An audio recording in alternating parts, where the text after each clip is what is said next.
सबके भाग जगा दिलिए, हमरा किया माँ भुला दिलिए, हमरा किया माँ भुला दिलिए, हमरा किया माँ भुला दिलिए।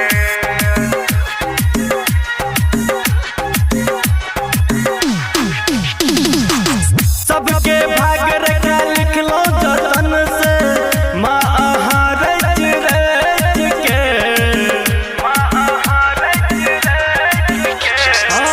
सबके भाग रेखा लिखलो जतन से, माँ आहार रच के। हमरा बेर लिखलो ऊपर के मन से, जन्नत न टूटल कलाम से।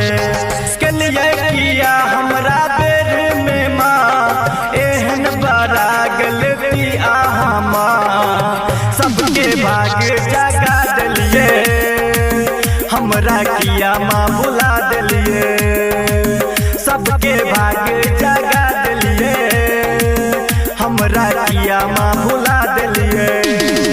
अभी आप सुन रहे हैं झंझारपुर से मिथिला रिकॉर्डिंग स्टूडियो की शानदार प्रस्तुति।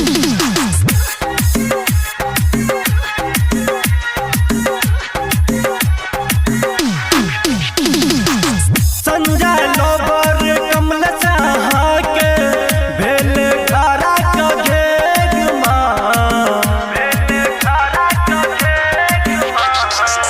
गायक मनोज मधुबनिया के भेल गारा का घेग माँ। एही से आहा दूर हटलिए, सुख के मुँह देखा नहीं दिलिए, किया कठोरे तक भेलो कहियो ने ले लो आंचल में माँ, सबके भाग जगा दिलिए, हमरा किया माँ भुला दिलिए, सबके भाग जगा दिलिए, हमरा किया माँ भुला दिलिए।